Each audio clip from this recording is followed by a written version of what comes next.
Ini ada yang berbicara tentang definisi maulid. Ya. Apa disebut maulid atau maulud? Ya.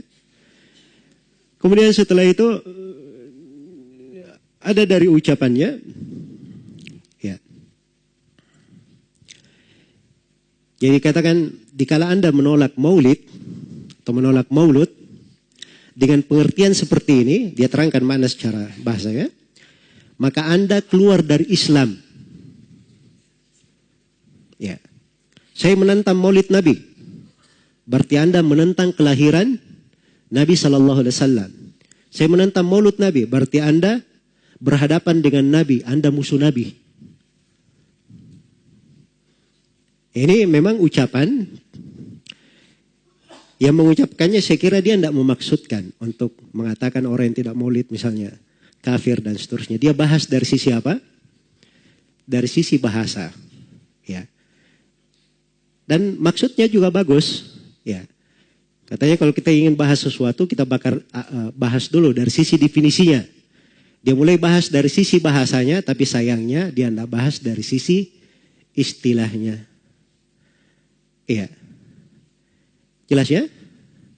Maulid itu, ya, kata al-maulid itu bisa isim makan dan bisa isim zaman. Bisa bermakna waktu kelahiran dan bisa bermakna tempat kelahiran. Itu memang betul. Ya. Dan saya kira di antara umat Islam ini tidak ada yang mengingkari apa? Kelahiran Nabi Sallallahu Alaihi Wasallam. Ada yang mengingkari kelahiran Nabi? Ya. Di antara orang yang membolehkan dan melarang maulid, itu tidak ada sama sekali lewat di tengah mereka pembahasan mengingkari kelahiran Nabi. Karena tidak seorang berakal pun yang membahas di dalam, mengucapkan hal tersebut. Ya. Makanya kalau ada yang membahas ini namanya keluar dari inti masalah. Keluar dari inti masalah. Akhirnya ucapannya dianggap bisa dibawa kepada pengertian lain oleh manusia. Ya, dan ini adalah hal yang gak layak. Baik. Yang kedua, ada kalimat-kalimat di dalam syariat seperti kata.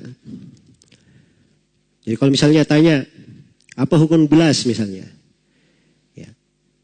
Betul yang ditanya itu kalau hukum gelas itu tidak ada hukumnya. Yang ditanya misalnya hukum meminum dari gelas, hukum menggunakan gelas. Jelas ya? Nah, itu benar.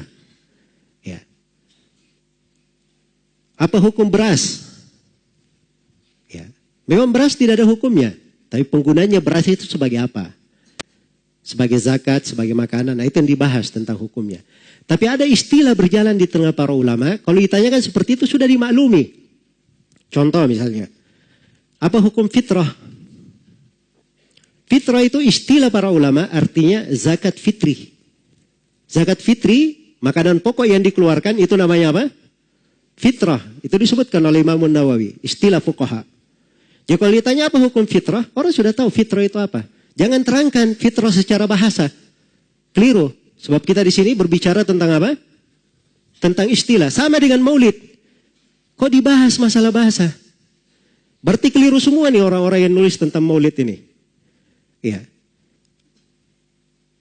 Apa Suyuti husnul maqsid fi amalil maulid. Tapi hukmil maulid. Baiknya niat tentang amalan maulid. Disebut maulid. Ya. Jelas ya?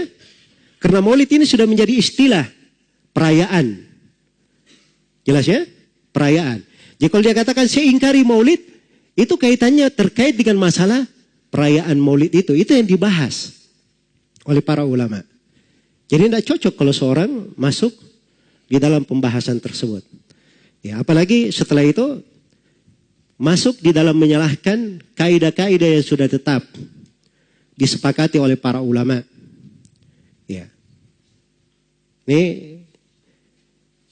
dari ucapannya katanya, jadi katanya jangan ketika maulid bidah, Masya Allah. Katanya antum itu bid'ah dari kepala sampai kaki. Ya. Saya luar biasa kesal. Kadang ada orang yang bikin perbandingan begini. Maulid Nabi. Zaman Nabi tidak ada, coret. Zaman sahabat tidak ada, coret. Zaman tabiin tidak ada, coret. Zaman ini ada. Ya, kalau begitu dia apa namanya? Bid'ah. Ya. Baik. Jadi katanya kalau antum kalau mengamalkan hukum seperti ini fatal katanya. Ya, ini fatal. Zakat pakai beras diberi contoh. Zakat pakai beras. Zaman Nabi coret, zaman sahabat coret, zaman tabi coret, zaman ulama coret. Ya zaman antum ada, berarti antum bid'ah pakai beras. Ini pertama masuk di dalam hal yang dia menyelisihi kaidah yang sudah jelas. Itu benar kaidahnya. Tidak ada di masa Nabi dan para tabi'in, tidak ada di masa Nabi, para sahabat, para tabi'in. Dari hal memang diterangkan yang tidak ada itu kayak bagaimana bentuknya.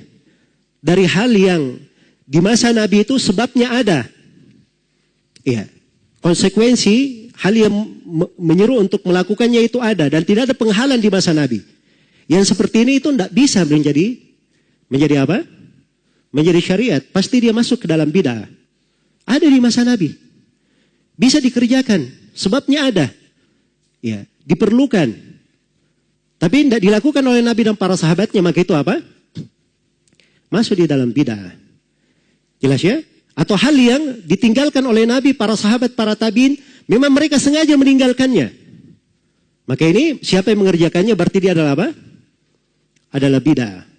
Ini memang kaidahnya di situ. Jangan dibolak-balik. Memang betul, dah semua yang tidak ada di masa Nabi itu bukan bid'ah. Mobil tidak ada di masa Nabi. Bid'ah atau bukan mobil? Ya, bid'ah secara bahasa, tapi secara syar'i apa? Tidak. Dia dibolehkan. Ya, jangan masuk dalam pembahasan itu. Fokus, katanya fokus. Ini keluar pembahasan. Ya. Keluar pembahasan. Jelas ya? Terus memberi contoh beras. Ini saya nggak tahu zakat apa yang diinginkan. Kalau diinginkan zakat adalah zakat hasil bumi, maka beras masuk di dalam keumuman ayat. Wa atu haqqahu yawma hasadi. Kalau dia inginkan dengan zakat adalah zakat fitri, maka beras masuk di dalam keumuman hadits sa'an min ta'am. Satu sok dari makanan. Bukan gandum, bukan bur, bukan ini. Tapi makanan. Makanan, beras masuk makanan atau bukan? Makanan. Berarti ada dalilnya dari Al-Quran dan hadits. Jangan langsung bilang, oh tidak ada di masa Nabi. Dari mana dia bilang tidak ada? Iya. Ini karena kurang detail di dalam apa? Melihat dari dalil-dalil. Ya. Siapa yang mengatakan bahwa mushaf itu dikumpulkan itu di masa Utsman? Tidak ada di masa Nabi sallallahu alaihi wasallam. Memang tidak ada di masa Nabi, tapi Nabi sallallahu alaihi wasallam sudah memberikan pondasi-pondasi syariatnya. Iya. Beliau perintah kepada Abdullah bin Amr bin As menulis dari beliau. Beliau berkata kepada para sahabat, "Uktubu li Abi Syah." Iya. Ini semuanya dari dalil-dalil yang menunjukkan bahwa penulisan itu adalah hal yang apa? Hal yang dianjurkan oleh Nabi. Karena itu ketika dikumpulkan, itu berjalan sesuai dengan kaidah-kaidah yang sudah diterangkan oleh Nabi sallallahu alaihi wasallam. Sama dengan sholat tarawih. Ya. Memang di masa Nabi tidak ada sholat tarawih setiap hari. Tapi sholat tarawih itu pernah dilakukan oleh Nabi. Pernah dilakukan oleh Nabi. Walaupun cuma 3 malam beliau keluar. Dan alasannya beliau tidak lakukan setiap hari ada. Karena khawatir akan diwajibkan kepada siapa? Kepada umatnya. Jadi jangan dikatakan tidak ada dalilnya. Iya. Kadang pendalilan itu tidak harus secara nas. Mungkin ada teks umum atau ada makna yang melekat ke sana. Ya, tapi itu tadi kaidahnya, jangan keluar dari makna itu tadi. Jadi sesuatu itu kalau dia tidak ada di masa Nabi, padahal ada hal yang mengharuskan hal itu dikerjakan, ya. Sebabnya dan perkara itu juga tidak ada yang menahannya, tidak ada mani di situ, maka yang seperti ini itu adalah hal yang tidak boleh ada yang masuk di dalamnya. Bukan perkara yang apa? Bukan perkara yang disunnahkan. Nah, itulah pembahasan Maulid. Ya. Alasan Maulid apa? Cinta kepada Nabi. Cinta kepada Nabi, semua orang cinta kepada Nabi atau tidak? Iya. Makanya kita tanyakan, kalau memang cinta kepada Nabi, tidak ada yang lebih cinta kepada Nabi melebihi para sahabat Rasulullah SAW. Mereka tidak ada yang bikin Maulid. Iya. Jadi sebabnya ada di masa Nabi. Sallallahu Alaihi Wasallam. Tapi tidak ada para sahabat yang melakukannya. Menunjukkan bahwa itu tidak disyariatkan. Dan tidak ada penghalang. Ya. Menunjukkan bahwa itu bukan syariat. Itu cara memakai kaidah. Jangan mencampur baurkan antara ini dan itu. Ini perkara yang tidak bagus ya. Membawa kepada apa? Kita namanya menyentuh pembahasan-pembahasan yang sudah dikaji secara ilmiah oleh para ulama. Di ilmu usul fikih itu pendalilan itu ada sumbernya. Ada dari Al-Quran, ada dari hadits, ada dari ijma, ada dari qiyas, ada dari ucapan sahabat. Ya, sebagiannya ada yang menghitung istihsan, ada yang berdalil dengan amalan penduduk Madinah.